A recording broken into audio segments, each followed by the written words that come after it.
সন্ধিয়া বন্ধু বান্ধৱীসকল বিবি ডিজিটেলৰ অন্য এটা ভিডিঅ'লৈ আপোনালোক সকলোকে স্বাগতম জনাইছো। আজি আমি গণিতৰ এটি শিতান আলোচনা কৰিবলৈ ওলাইছো। ইতিমধ্যে এই শিতানৰ বিভিন্ন ধৰণৰ আলোচনা আমি আগবঢ়াইছো। এই শিতানটো হৈছে অনুপাত আৰু সমানুপাত। অনুপাত আৰু সমানুপাতৰ দুই এটা কুৱেশ্যন এনসাৰ লৈ আজি আমাৰ এই বিষয়বস্তু আলোচনা হ'ব। এতিয়া আমি পলম নকৰি ভিডিঅ'টোৰ মাজলৈ আগবাঢ়িছো। ইয়াতে প্ৰথম প্ৰশ্ন কি দিয়া আছে চাব। একেবাৰে সহজ প্ৰশ্ন এটা লৈছো। যদি x is to y equal 4 is to 5 হয় তেন্তে 3x plus y is to 5x plus 3y এর মান নির্ণয় কৰা। ইয়াতে a অপশন দিয়া আছে 16 is to 23, b option 17 into 35, c option 16 into 33 আৰু d অপশন 14 is to 29। এতিয়া কথা হৈছে কি এনেহেন ধৰণৰ প্ৰবলেম আমি আগতো আলোচনা কৰিছো। আমি যোৱা যেটো ক্লাস লৈছিলো, যোৱা যেটো আলোচনা হৈছিল আগৰ ভিডিওটো, তাতেও মই কৈছিলো যে প্ৰেক্টিস আমি এনে ধৰণে কৰিব লাগিব। প্ৰতিটো অংকয়ে আমি যিমান পাৰি ৰিলেটেড যিবিলাক আমাৰ বিষয়বস্তু থাকে সেই বিষয়বস্তুৰ আমি প্ৰতিটো ক্ষেত্ৰতে আমি প্ৰেক্টিসটো বেছিকৈ কৰিব লাগিব। গতিকে এই অংকবিলাক যদিও সহজ আমি এই কাৰণে ইয়াত দিছো যাতে আপোনালোকৰ প্ৰেক্টিস কৰাত সুবিধা হয়। কেনেকৈ প্ৰেক্টিস কৰিব সেই বিষয়ে জানাৰ কাৰণেহে আমি এইবিলাক অংক বাৰে বাৰে দি আছো। গতিকে আমি পলম এতিয়া আমি সমাধানলৈ আগবাঢ়িছো কথাটো। এতিয়া চাব ইয়াত কি দিয়া আছে।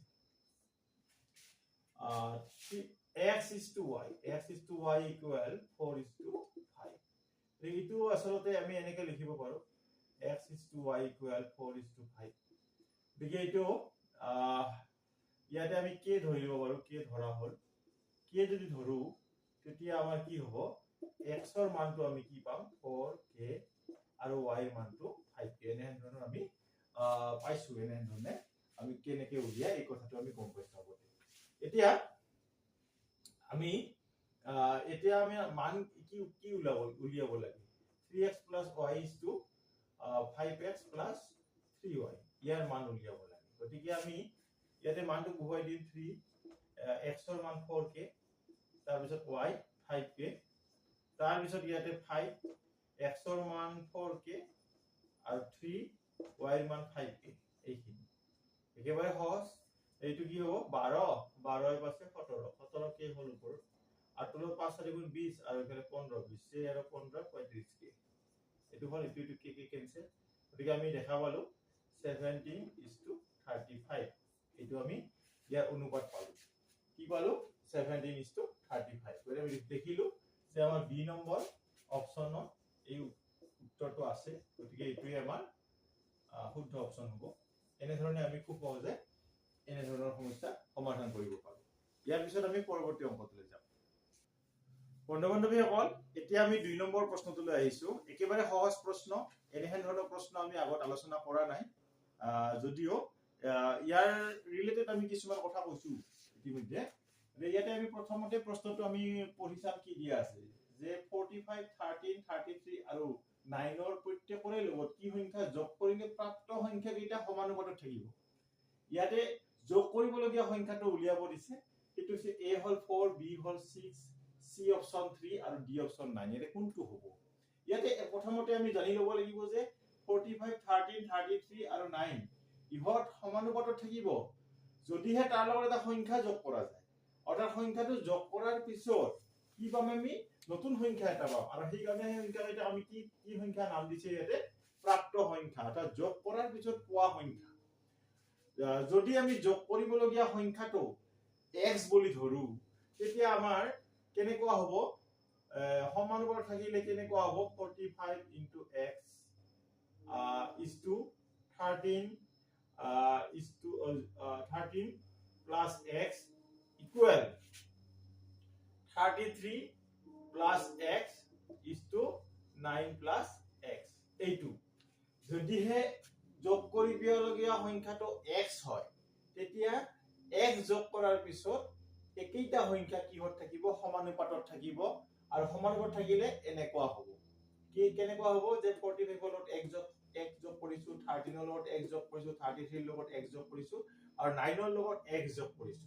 এই সংখ্যা কেইটা সমানুপাতত থাকা বুলি কৈছে। সেইকাৰণে আমি এনেকে লিখিব পাৰো। ইয়াৰ পিছত কি হ'ব? ইয়াৰ পিছত আমি সমাধান ইতিমধ্যে আৰম্ভ কৰিলোৱে। ইয়াৰ পিছত আমাৰ কি হ'ব? এইখিনি সিম্পলিফাই কৰিব লাগিব। এইখিনি সিম্পলিফাই কৰিলে কেনেকুৱা হ'ব? 45 প্লাস x ইটো 13, আমি একবাৰ এনেকে লিখি লৈছো 13 প্লাস x, 33 প্লাস x আৰু এইটো 9 প্লাস x। এতিয়া এইখিনি আমি কি কৰিব লাগিব? বজ্ৰকৰণ কৰিব লাগিব। 45 plus x into 9 plus x equal 33 plus x into 13 plus x। এইখিনি আমি এতিয়া কি কৰিম? সিম্পলিফাই কৰিম। সিম্পলিফাই কৰিলে কিনে হ'ব? এইটো 45 ৰ লগত 9 প্ৰথমতে পূৰণ কৰি দিম। 5 9 গুণ 45 ৰ 5 থাকিল 4, 4 9 গুণ 36, 36 আৰু 4 কিমান হ'ব? 40 হ'ব। ইটো এনেকুৱা হ'ল। তাৰ পিছত ইটো 45x হ'ব, ইটো হ'ব 9x আৰু ইটো হ'ব x স্কয়াৰ। ঠিক সেইদৰে ইফালে কি হ'ব? 33 to 13, 3 দ্বাৰা 39 ৰ 9 হৈ থাকিল 1, 3 3 দ্বাৰা 39, 39 আৰু 3 42। এটা এনেকুৱা হ'ল। আৰু ইটো ল ইটো পুৰণ 33x, ইফালে ইটো 13x আৰু ইটো x স্কয়াৰ হ'ব। ইয়াতে x স্কয়াৰ কেনসেল যাব, যেহেতু দুয়োফালে একে সংখ্যা আছে আৰু চিহ্নবিলাকো একে আছে, গতিকে কেনসেল যাব। তাৰ পিছত কি হ'ব? এইখিনি আমি সিম্পলিফাই কৰিম। 45x আৰু 9x যোগ কৰিলে কিমান হ'ব? 54x। আৰু এই দুটা যোগ কৰিলে কি হ'ব? 3 3 6 আৰু 3 1 4, অৰ্থাৎ 46। ইফালে এইটো যোগত থাকিব, ইফালে আহিলে কি হ'ব? বিয়োগ হ'ব। এনেকুৱা হ'ব। তাৰ পিছত ইফালে 429 আছে আৰু ইফালে কি হ'ব? 405। এটো ইফালে গলে বিয়োগ হ'ব। এটা এইখিনি কি হ'ব? 54 ৰ পৰা 46 বিয়োগ দিলে কি হ'ব? 14 ৰ 6 গলে 8x হ'ব। আৰু এটো কি হ'ব? ইফালে থাকিল 4 আৰু ইফালে কি থাকব? 2 থাকব। এতিয়া ইয়াতে কি 8 ৰে কি বাৰ যাব? 120 ক 3 বাৰ যাব। গতিকে আমি দেখিলো x ৰ মান কি পালো? 3 পালো। গতিকে কি হৈছে যে 45 13 33 আৰু 9 ৰ লগত প্ৰত্যেকৰে লগত তাৰমানে যদি আমি 3 যোগ কৰো তেতিয়া কি হ'ব? এই সংখ্যা কেইটা সমানুপাতত থাকিব, অৰ্থাৎ এনেকুৱা ধৰণে থাকিব। গতিকে এটোৱে উত্তৰ। আমি উত্তৰ কি পালো? যে x ৰ মান 3 পালো আৰু এটোৱে আমাৰ উলিয়াবলগীয়া এনসাৰ অপশন। এটো C13। ওকে, 3 এনেহেন ধৰণে আমি কি কৰিব পাৰো? খুব সহজে সমাধান কৰিব পাৰো। এতিয়া আমি 3 নম্বৰ অংকটোলৈ যাম। বন্ধু বান্ধৱীসকল, এইবাৰ আমি 3 নম্বৰ প্ৰশ্নটোলৈ আহিছো। এই প্ৰশ্নটো আগৰ দুটা প্ৰশ্নতকৈ অলপমান বেলেগ। ইয়াতে কি দিয়া আছে চাই লব। প্ৰথমতে 36 51 57 ৰ চতুৰ্থ সমানুপাতি আৰু 17 17 ৰ মধ্য সমানুপাতিৰ অনুপাত কিমান? ইয়াতে অপচন কেইটা চাব। A আছে 19:4, B আছে 18:5, C আছে 17:2 আৰু D আছে 17:9 19। এটা কথা হৈছে কি, যিকোনো সংখ্যাৰ মানে কি আমাৰ সমানুপাতৰ চতুৰ্থ সমানুপাতি আৰু মধ্য সমানুপাতি কেনেকে উলিয়ায়? ধৰা হল আমি তিনিটা সমানুপাতিৰ কথা চিন্তা কৰিলো, A B C। ইহঁতৰ যদি আমি চতুৰ্থ সমানুপাতিটো D বুলি ভাবি লওঁ, তেতিয়া কেনেকে ওলাব? এইটো A by B equal C by D। অৰ্থাৎ কি হ'ব? ইফালে এইখিনি বজ্ৰকৰণ কৰি দিলে AD BC, D equal কি হ'ব? এইটো BC। অৰ্থাৎ দ্বিতীয় আৰু তৃতীয় সমানুপাতি পূৰণ কৰি প্ৰথম সমানুপাতিৰে হৰণ কৰিলে আমি কি পাম? চতুৰ্থ সমানুপাতিটো পাম। ঠিক সেইদৰে মধ্য সমানুপাতি কেনেকে পাম? আমি মধ্য সমানুপাতিৰ ক্ষেত্ৰত যদি আমি চিন্তা কৰো তেতিয়া কেনেকুৱা হ'ব? আমাৰ মধ্য সমানুপাতি মানে ইয়াতে যেতিয়া 17 17 ৰ মধ্য সমানুপাতি ইয়াতে 17 টো প্ৰথম সমানুপাতি হ'ব আৰু এই 17 টো এইটো 17 হল চতুৰ্থ সমানুপাতি। এতিয়া মধ্য সমানুপাতি হল এইটো দ্বিতীয় সমানুপাতি আৰু তৃতীয় সমানুপাতিটো মধ্য সমানুপাতি বুলি ধৰা যাব। ইয়াতে যদি এইটো মধ্য সমানুপাতি x বুলি ধৰি লওঁ, তেতিয়া এই দ্বিতীয় সমানুপাতিক ঠাইত x আহিব আৰু তৃতীয় সমানুপাতিক ঠাইত x আহিব আৰু তাক তেতিয়া আমি সমানুপাতত লিখিলে এনেকৈ পাম আমি এইটো এনেকৈ পাম x স্কয়াৰ ইকুৱেল 17 স্কয়াৰ এনেকৈ পাম আমি তেতিয়া আমি ইয়াতে x ৰ মানটো যেটো হয় যে ইয়াতে 17 ওলাব গতিকে এইটো আমাৰ এই 17 মধ্য সমানুপাতি কি পালো আমি 17 পালো এইটো আমাৰ ৰিজাল্টটো ওলাই গল এতিয়া আমি এইটোৰ ক্ষেত্ৰত আমি উদাহৰণহে দিছিলো এতিয়া আমি এইটোৰ ক্ষেত্ৰত চতুৰ্থ সমানুপাতিটো আমি উলিয়াই লওঁ ধৰা হল ধৰিব নধৰিলেও হয় আচলতে এইটো আমি কেনেকৈ কৰিম চাই লব একে ধৰণৰ ফৰ্মুলা আমি ইউজ কৰিম এইটো হৈছে কি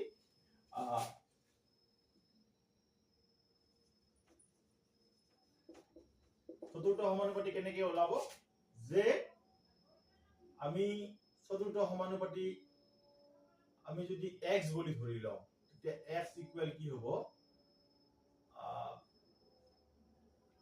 দ্বিতীয় সমানুপাতি আৰু তৃতীয় সমানুপাতি পূৰণ হ'ব তাক আমি কি কৰিব লাগিব 36 এৰে হৰণ কৰিব লাগিব তেতিয়া ইয়াৰ চতুৰ্থ সমানুপাতি পাম চতুৰ্থ সমানুপাতি কিমান হ'ব ইয়াত আমি এখিনি পূৰণ কৰি চাব পাৰো পূৰণ কৰিলে কি হ'ব এইটো পূৰণ কৰিলে আমাৰ এনেকুৱা আমি পূৰণ কৰি লম আমি ইয়াত 7 1 গুণ 7 5 1 গুণ 5 7 5 গুণ 35 5 5 গুণ কি হয় 7 1 গুণ 7 5 1 গুণ 5 7 5 গুণ 35 5 3 5 5 গুণ 25 25 3 28 এটো কি হ'ব এতে 7 হ'ব 0 হ'ব 9 হ'ব আৰু 2 হ'ব এটো কি হ'ব 2907 তলত হ'ব 36 এইখিনি কি হ'ব এইখিনি আমি সৰু কৰিলে কি হ'ব 9 ৰে বাৰ যাব 4 বাৰ যাব 9 ৰে ইয়াত কি বাৰ যাব 9 ৰে ইয়াত 3 বাৰ গ'ল 3 গুণ 27 ইফালে 20 হ'ল 9 গুণ 18 হ'ল আৰু 27 হ'ল 3 হ'ল ইটো হ'ল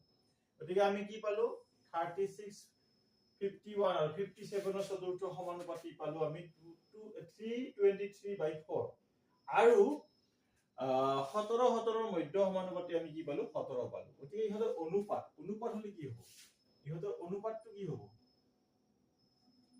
এইখিনি অনুপাত 17 আৰু এইখিনি আমি যদি এনেকৈ লিখো ইয়াক আমি এনেকৈ লিখিব পাৰো এটো 4 হ'ল ইয়াতে তলত 17 টো তলত আছে এতিয়া 17 দি ইয়াক কেইবাৰ যায় 17 দি ইয়াক কেইবাৰ যায় একবাৰ গলে ইফালে আমি এটা চাই লব পাৰো কেনেকৈ হয় এটো 17 একবাৰ গল 17 গুণ 17 12 ৰ 7 গলে 5 ইফালে থাকিল 1 ইফালে থাকিল 3 এবাৰ 9 বাৰ যাব 7 9 গুণ 3 থাকিল 6 9 গুণ 9 9 6 15 এটো মিলি গল গতিকে আমি ইয়াত কি পালো 19 পালো ওপৰত গতিকে আমি কি পাম দেখিলো আমি কি পাইছো ওপৰত 19 পালো তলত কি পালো 4 পালো গতিকে এইটো এটা অনুপাত হ'ব কি হ'ব অনুপাতটো 19/4 বা 19:4 আমি দেখিছো এ নম্বৰ অপচনত শুদ্ধ উত্তৰটো দিয়া আছে গতিকে এইটোৱে হ'ল 19:4 হ'ল তাৰ